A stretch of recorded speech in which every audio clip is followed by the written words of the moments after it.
Hello, welcome back to my YouTube channel, Law Simplified by me.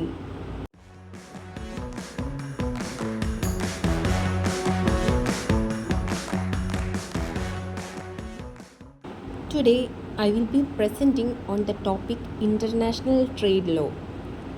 International Trade Law എന്ന subject base ചെയ്തിട്ടാണ് ഇനി class എടുക്കുന്നത്.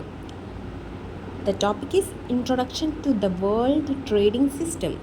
In this video, we cover the topics: the history of world trade, economic crisis and protectionism, colonialization and world trade, the emergence of GATT in 1947 and the establishment of the World Trade Organization. ആദ്യത്തെ ടോപ്പിക്കായ history of international ട്രേഡിലേക്ക് കടക്കാം. International ട്രേഡിൻ്റെ history എന്ന് പറയുന്നത് വളരെ വലിയതും അതേപോലെ complex ആയ പ്രോസസ്സും കൂടെ നടന്നിട്ടാണ് ഇന്നുള്ള ഇൻ്റർനാഷണൽ ട്രേഡിലേക്ക് എത്തിപ്പെട്ടിട്ടുള്ളത്. 1000 വർഷങ്ങൾക്ക് മുൻപേ തുടങ്ങിയിട്ടുള്ളൊരു പ്രോസസ്സാണിത്. Trade has played a crucial role in the development of civilisation, cultural exchange, economic growth. സിവിലൈസേഷൻ്റെ വളർച്ചയ്ക്കും കൾച്ചറൽ എക്സ്ചേഞ്ചിനും അതേപോലെ സാമ്പത്തികമായ വളർച്ചയ്ക്കും കച്ചവടം വളരെയധികം ഹെൽപ്ഫുള്ളാണ്. Early forms of international trade began in ancient civilizations such as the Sumerian, Egyptian, Phoenicians. ഈ 3 സിവിലൈസേഷൻ വഴിയാണ് ഇൻ്റർനാഷണൽ ട്രേഡ് ആദ്യകാലങ്ങളിൽ ഇവോൾവ് ചെയ്ത് വന്നത്. They traded goods like spices, metals, textiles and luxury items across long distances. 3000 BCE 500 CE ഈ സമയത്താണ്, അതായത് ancient സിവിലൈസേഷൻ്റെ സമയത്താണ് trade law evolve ചെയ്യാൻ തുടങ്ങിയത്. Throughout history, trade and foreign policy have been closely connected. Governments often used political and military power to promote trade interest. History നോക്കിക്കഴിഞ്ഞാൽ അറിയാം, ട്രേഡും foreign പോളിസികളും ക്ലോസ്ലി കണക്റ്റഡ് ആണ്. Governments political and military power ഉപയോഗിച്ചുകൊണ്ട് ഈ trade interest promote ചെയ്തു. അതായത് government military പവറും പൊളിറ്റിക്കൽ പവറും ഉപയോഗിച്ചുകൊണ്ട് ഈ ട്രേഡ് കച്ചവടത്തിനുള്ള താല്പര്യം അവർ കൂട്ടി. In the 3rd century BC, during the Han dynasty, China used its military power to maintain the silk road for its value for trade. And in the year 30 BC, Rome conquered Egypt in large part to have a better supply of grain. ചൈനയിലെ Han dynasty military power ഉപയോഗിച്ച് silk road, അത് ട്രേഡിന് വേണ്ടിയിട്ടുള്ളൊരു റൂട്ടാണ് ഈ silk road. ഈ silk road China protect ചെയ്തു. അതൊന്നാമത്തെ example. രണ്ടാമത്, Rome ഈജിപ്തിനെ പിടിച്ചടക്കി. എന്തിനു വേണ്ടിയിട്ടാണ്? ഗ്രെയിൻസിൻ്റെ സപ്ലൈ സെക്യൂർ ചെയ്യാൻ വേണ്ടിയിട്ട്. അതൊന്ന് സ്റ്റേബിൾ ആക്കാൻ വേണ്ടിയിട്ടാണ് റോം ഈജിപ്ത് കോൺക്വേർഡ് ചെയ്തത്. These examples show how trade influenced political decisions. One interesting example of early trade is the Carthaginian trading system. According to historical records, Carthaginian traders exchanged goods with local people using a barter system. Carthaginian trading system എന്ന് പറയുന്നത് പണ്ട് കാലത്തെ ഒരു trade സിസ്റ്റമാണ്. ഇത് barter system വഴിയാണ് കച്ചവടം നടത്തിയിരുന്നത്. ബാർട്ടർ സിസ്റ്റം എന്താണെന്നറിയാലോ? മുട്ടയ്ക്ക് പകരം അരി നൽകുന്നു, അരിക്ക് പകരം പച്ചക്കറി നൽകുന്നു. അങ്ങനെ പൈസയല്ലാതെ എന്തെങ്കിലും കൊടുത്ത് വിൽക്കൽ വാങ്ങൽ നടത്തുന്നതാണ് ബാർട്ടർ സിസ്റ്റം എന്ന് പറയുന്നത്. They placed goods on the shore and waited for local people to offer gold in exchange. They placed goods on the shore and waited for local people to offer gold in exchange. അതായത് ഈ കച്ചവടക്കാർ വള്ളത്തിലൊക്കെ ആയിരിക്കും സാധനങ്ങൾ കൊണ്ടുവരിക. അത് തീരത്ത് വെച്ചിട്ട് കച്ചവടം നടത്തും. പകരം അവരെന്ത് കൊടുക്കണം? വാങ്ങുന്ന ആൾക്കാർ ഗോൾഡ് എക്സ്ചേഞ്ച് ചെയ്ത് കൊടുക്കണം. This method ensured fairness as neither side cheated the other. ഇത് ഫെയർനെസ്സും ഉണ്ടാവും, ഇതിൽ ഈ കച്ചവടത്തിൽ ഫെയർനെസ്സും ഉണ്ടാവും, ചിലവർ ചതിക്കുകയും ചെയ്യും. ബാർട്ടർ സിസ്റ്റം എന്താണെന്ന് അറിയാലോ? The barter system was one of the earliest form of trade. Goods were exchanged directly. Money was not used. Value was determined through mutual agreement. The barter system laid the foundation for modern trade and commerce. ഞാൻ നേരത്തെ പറഞ്ഞതുപോലെ തന്നെ ഒരു മുട്ട വാങ്ങാൻ ചെല്ലുമ്പോൾ പകരം അരി കൊടുക്കുന്നു, അല്ലെങ്കിൽ ആ മുട്ടയുടെ വിലയായി വരുന്ന മറ്റെന്തെങ്കിലും വസ്തു കൊടുത്ത് ആ മുട്ട വാങ്ങുന്നു. ഇനി പച്ചക്കറി വാങ്ങുകയാണെങ്കിൽ ആ പച്ചക്കറിക്ക് തത്തുല്യമായ മറ്റൊരു സാധനം കൊടുത്ത് ആ പച്ചക്കറി വാങ്ങുകയാണ്. ഇതിൻ്റെ വാല്യൂ അവർ മ്യൂച്വലി ഡിറ്റർമൈൻ ചെയ്തിട്ടാണ് വാങ്ങുന്നത്. അല്ലാതെ പെട്ടെന്നൊരിത് പറയാണ് ഇപ്പോൾ ഒരു മുട്ടയ്ക്ക് ഒരു 2 കിലോ അരി, അങ്ങനെയല്ല. അവരൊരു ഒരു എഗ്രിമെൻറ്റ് വെച്ചിട്ട് ആ മണി ഡിറ്റർമൈൻ ചെയ്യുന്നത്. ഞാൻ മുൻപ് പറഞ്ഞിരുന്നു സിൽക്ക് റോഡ് എന്താണെന്ന്. Silk road was one of the most important trade routes in history. ചരിത്രത്തിലെ ഏറ്റവും കച്ചവടത്തിൽ പ്രധാനപ്പെട്ട ഒരു റൂട്ടാണ് silk road. It connected with Asia, the Middle East, Europe. ഈ 3 രാജ്യങ്ങളുമായിട്ട് 3 കോണ്ടിനെൻറ്റുമായിട്ട് കണക്റ്റഡ് ആണ്. The silk road operated for over 2000 years and facilitated trade in silk, spices, precious metals, technology. ഈ സിൽക്ക് റോഡ് 2000 വർഷത്തോളമായി കച്ചവടത്തിൽ പ്രധാനപ്പെട്ട ഒരു പങ്ക് വഹിക്കുന്ന ഒരു റൂട്ടാണ്. ഈ റൂട്ടിൽ കൂടെ മെയിനായിട്ട് പോയിക്കൊണ്ടിരുന്ന കച്ചവട സാധനങ്ങൾ silk, spices, precious metals, technology, അങ്ങനത്തെ കാര്യങ്ങളൊക്കെയാണ്. It also promoted cultural and economic exchange between different regions. Now looking into the importance of the silk road. The silk road played a significant role in shaping global trade. Globally trade വളർത്താൻ വേണ്ടിയിട്ട് silk road വളരെയധികം പങ്ക് വഹിച്ചിട്ടുണ്ട്. It help to spread ideas and knowledge, promote economic growth, encourage cultural interaction. Silk road എന്തിനൊക്കെ വേണ്ടി സഹായിച്ചു? It spread ideas and knowledge. Globally ഈ കച്ചവടത്തിനെ കുറിച്ചിട്ടുള്ള നോളേജും ഐഡിയാസും സ്പ്രെഡ് ചെയ്യാൻ ഹെൽപ്പ് ചെയ്തു. അതേപോലെ എക്കണോമിക് ഗ്രോത്ത് പ്രൊമോട്ട് ചെയ്യാൻ ഹെൽപ്പ് ചെയ്തു. അതേപോലെ പലതരം കൾച്ചറൽ അങ്ങോട്ടും ഇങ്ങോട്ടും എൻകറേജ് ചെയ്യാനും അത് പ്രാക്ടീസ് ചെയ്യാനും ഹെൽപ്പ് ചെയ്തത് ഈ സിൽക്ക് റോഡ് വഴിയാണ്. Therefore, it is considered one of the earliest examples of international trade networks. The age of exploration, which took place between the 15th and 17th centuries, marked a major turning point in the world trade.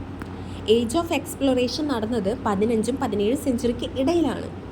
European explorers such as Christopher Columbus, Vasco da Gama discovered new sea routes to Asia, Africa and America. European explorers ആരാണെന്നറിയാലോ? Christopher കൊളംബസും Vasco da Gama. ഇവരൊക്കെ കുറേ sea route കണ്ടുപിടിച്ചിട്ടുണ്ട്. കടലിൽ കൂടെ യാത്ര ചെയ്യുമ്പോൾ ഏഷ്യയിലേക്കും ആഫ്രിക്കയിലേക്കും അമേരിക്കയിലോട്ടൊക്കെ എളുപ്പം എത്താൻ പറ്റുന്ന സീ റൂട്ട്സ് ഇവരൊക്കെ ഡിസ്കവർ ചെയ്തിട്ടുണ്ട്. These discoveries expanded trade opportunities and connected different parts of the world. ഏഷ്യയും ആഫ്രിക്കയും അമേരിക്കയും അതേപോലെ മറ്റ് രാജ്യങ്ങളും ആയിട്ട് കണക്ട് ചെയ്യാൻ പറ്റുന്ന കുറേ സീ റൂട്ട്സ് ഇത് കണ്ടുപിടിച്ചതുകൊണ്ട് ട്രേഡ് എക്സ്പാൻഡ് ചെയ്യാനും എക്സ്പ്ലോർ ചെയ്യാനും പറ്റി. One of the most important events in trade history was the arrival of Vasco da Gama in India. In 1498 he reached the port of Kozhikode in Kerala. Trade ഹിസ്റ്ററിയിലെ തന്നെ ഏറ്റവും വളരെ important ആയിട്ടുള്ളൊരു ഇവൻ്റ് ആയിരുന്നു Vasco da Gama കേരളത്തിൽ കാലുകുത്തിയത്. 1498 കോഴിക്കോടിൽ Vasco da Gama reach ചെയ്തത്. This event opened a direct sea route between Europe and India which significantly increased trade between the two regions. Vasco da Gama ഇന്ത്യയിലേക്ക് വന്നതുകൊണ്ട് യൂറോപ്പും ഇന്ത്യയും തമ്മിലുള്ളൊരു sea route കണ്ടുപിടിക്കാൻ പറ്റി. ഇത് ട്രേഡ് വളരെയധികം പ്രൊമോട്ട് ചെയ്തു. Over time trade expanded to include a wide range of goods and technologies. കാലങ്ങൾ കഴിയും തോറും ഈ ടെക്നോളജീസും അതിൻ്റെ ഗുഡ്സിൻ്റെ റേഞ്ചൊക്കെ എക്സ്പാൻഡ് ചെയ്ത് തുടങ്ങി. Wide range of goods are included in the trade. Items such as silk, spices, glass, gunpowder were transported between countries. Trade also influenced political power and military strength.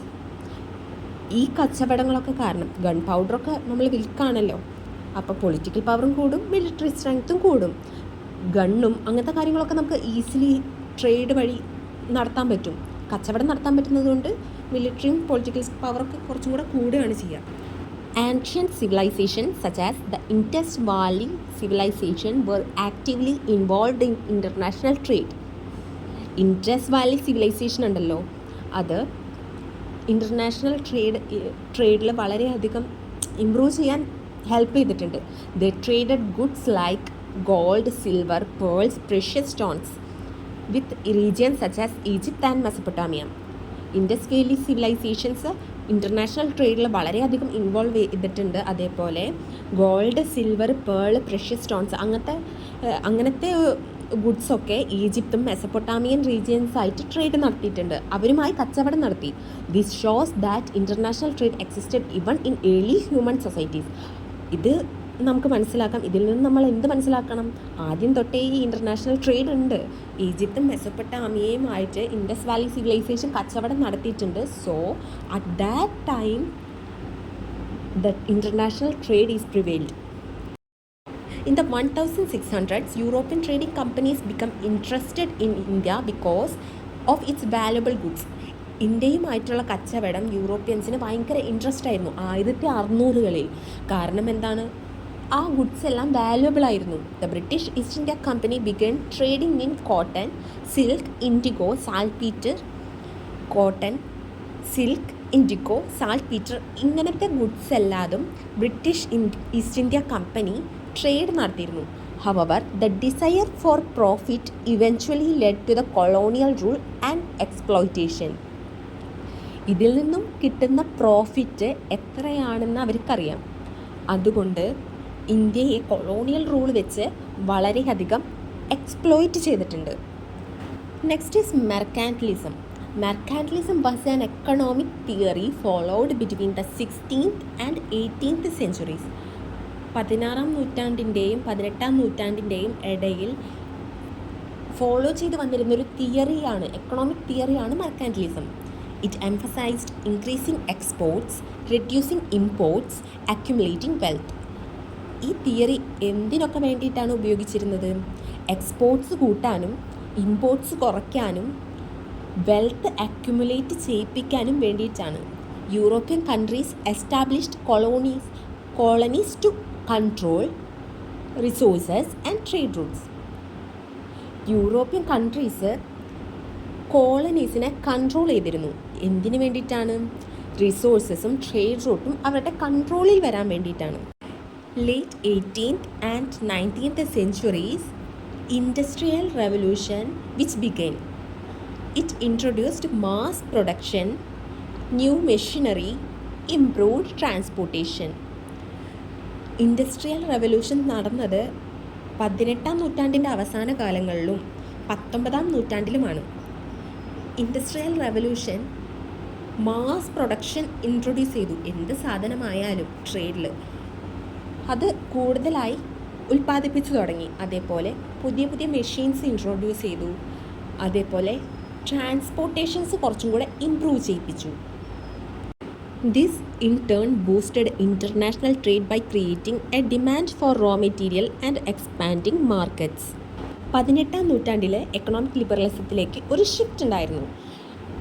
ആ സമയത്ത് Adam സ്മിത്തിനെ ഫാദർ ഓഫ് എക്കണോമിക്സ് ആയിട്ട് കണക്കൂട്ടി.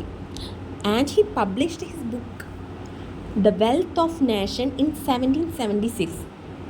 ആദം സ്മിത്തിൻ്റെ ഏറ്റവും famous ആയിട്ടുള്ള ബുക്കാണ് the wealth of nations. In this book he explained the importance of specialization in production. പ്രൊഡക്ഷനിലെ സ്പെഷ്യലൈസേഷൻ്റെ ഇമ്പോർട്ടൻസിനെ കുറിച്ച് ആ ബുക്കിൽ എക്സ്പ്ലെയിൻ ചെയ്തിട്ടുണ്ട്. അതേപോലെ highlighted the role of international trade in economic growth. Economic ഗ്രോത്തിൽ ഇൻ്റർനാഷണൽ ട്രേഡിനെ എത്രത്തോളം പങ്ക് വഹിക്കാൻ പറ്റുന്നുണ്ട് എന്നും ആ ബുക്കിൽ എക്സ്പ്ലെയിൻ ചെയ്തിട്ടുണ്ട്. His ideas laid the foundation of modern economic theory and free trade principles. In the 18th and 19th centuries, trade became a central focus of government policies. For example, the British East India Company influenced British foreign policy in South Asia. The United States opened trade relations with Japan in 1853. Later, the United States signed trade agreements with China. These developments shows how trade shaped international relations. 18-19 നൂറ്റാണ്ടുകളിൽ കച്ചവടം മെയിനായിട്ട് focus കൊടുത്തിരുന്നത് government പോളിസീസിനായിരുന്നു. അതിന് examples ആണ് ഇപ്പോൾ പറഞ്ഞത്. British East India company, British foreign policy, south ഏഷ്യയിലെ British foreign പോളിസീനെ വളരെയധികം ഇൻഫ്ലുവൻസ് ചെയ്തു. അതേപോലെ യുണൈറ്റഡ് സ്റ്റേറ്റ്സ് ജപ്പാനുമായിട്ട് ഒരു ഓപ്പൺ ട്രേഡ് റിലേഷനിൽ വന്നു. അതേപോലെ തന്നെ യുണൈറ്റഡ് സ്റ്റേറ്റ്സ് ചൈനയുമായി കച്ചവടത്തിനുള്ള ഒരു കരാറ് സൈൻ ചെയ്തു. ഇവയെല്ലാം ഇൻ്റർനാഷണൽ ട്രേഡ് റിലേഷൻ വളരെയധികം ഷേപ്പ് ചെയ്തിട്ടുണ്ട്. 19th century witnessed a major movement towards free trade. During this period, trade restrictions were reduced, customs duties were lowered, currencies were freely convertible into gold. As a result, international trade expanded rapidly and economic cooperation between countries increased. 19ാം നൂറ്റാണ്ടിൽ free trade movement ആയിരുന്നു ഉണ്ടായിരുന്നത്. ആ സമയത്ത് trade restrictions കുറച്ചു, custom ഡ്യൂട്ടീസും കുറച്ചു, അതേപോലെ currencies നമുക്ക് ഗോൾഡായിട്ട് easily convert ചെയ്യാൻ പറ്റും. As a result international trade expanded rapidly. ഇതൊക്കെ കാരണം ഇൻ്റർനാഷണൽ ട്രേഡ് പെട്ടെന്ന് തന്നെ എക്സ്പാൻഡ് ചെയ്തു. അതേപോലെ തന്നെ എക്കണോമിക് കോപ്പറേഷൻ, കൺട്രീസ് തമ്മിലുള്ള എക്കണോമിക് കോപ്പറേഷൻസും ഇൻക്രീസ് ആയി. After the first world war, many countries imposed trade restrictions to protect their economies. However, the economic recession of 1920 created further challenges. As a result, governments increased tariffs and adopted protective trade policies to safeguard their domestic industries.